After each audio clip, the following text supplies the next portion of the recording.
Good morning guys. Bali mag-home service kami sa hair. Say what? Kasi may magpapa-ribbon sa kanya. Okay, let's go. Ito na nga, bumiyahe na kami. Papunta na kami ng Kogyo Gate 1. At dito na kami dumaan sa SM Taytay. Bali 34 minutes lang naman ang biyahe papuntang Kogyo. Ito na nga, after namin dumaan sa SM Taytay, nakita namin yung papuntang Antipolo. Bali dito kami dumaan. At buti na lang nasa kondisyon ng ating si Mamba. Kinaya tayong iakyat papuntang Antipolo. Ayan. Kung makikita nyo, daanan natin yung arko ng Antipolo. Alright. Alright.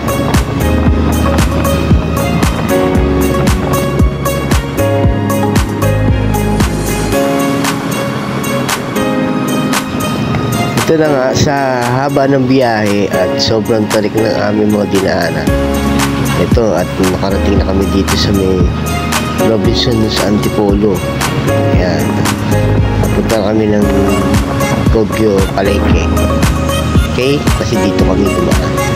At katapat lang pala ng Robinson Antipolo ang Antipolo Market. Diba? Alright. Shoutout pala sa mga taga Antipolo at mga taga Kogyo. Nandito na si Boss Taos, magala-gala lang sa lugar niyo. Hey. Alright. O paano, fast forward na natin para mabilis tayo makarating sa pupuntahan natin guys. Alright.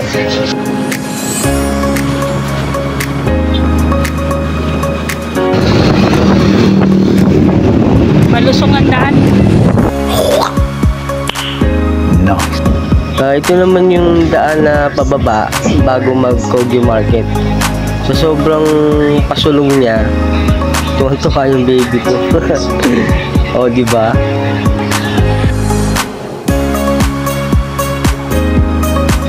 Ito na nga, nakarating na tayo ng Kogyo Market. Yun, medyo traffic. Pero okay lang. Marami pa tayong oras. Ito na nga, nandito na kami sa highway ng Kogyo. Bali tatawid kami sa kabila para makapunta kami sa arko ng Kogyo sa may 7-Eleven. Papasok doon. Alright? Alright.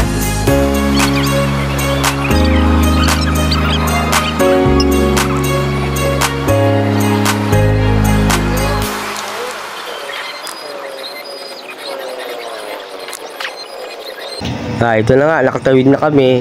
Tapos bago mag-overpass, kumanan kami dyan papasok. Yun no, kitang-kita ko no. Yun ang Kogyo Village. Home service, we're coming. Ito na nga, ano pa ba dapat gawin? Siyempre, fast forward ulit para mabilis tayo. Alright?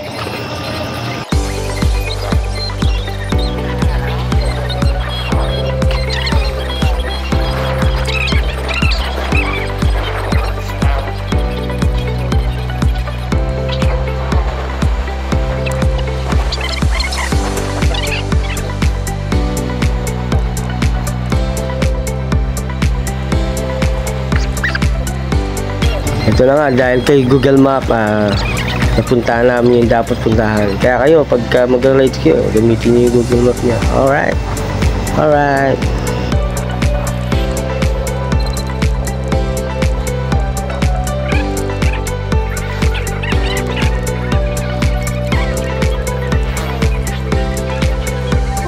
Ito naman yung time na pinasok namin yung Mahogany Village. Hindi naman pala doon sila.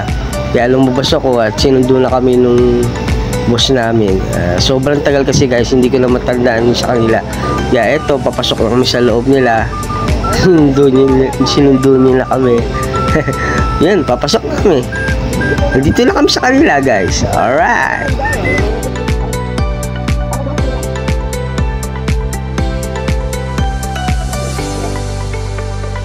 Ito, papasok namin sa kanila. Medyo may mga nagbabasketball pa. And shoutout pala sa aming boss na si Boss Paolo Hardin. Salamat.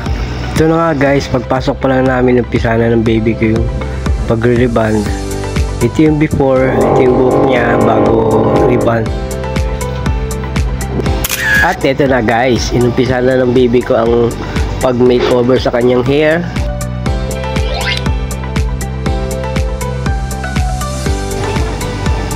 Para may ribbon at medyo mahaba din to guys. Sa mga gustong magpa-ribbon or curl ang buhok sa pakulay, kontakin nyo lang ako, Boss Tabs. At syempre pupunta namin kayo, home service po. Alright?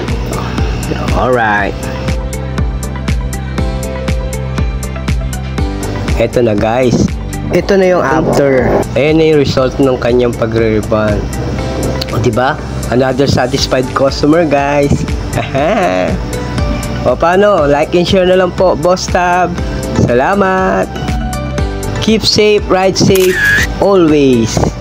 Bye-bye.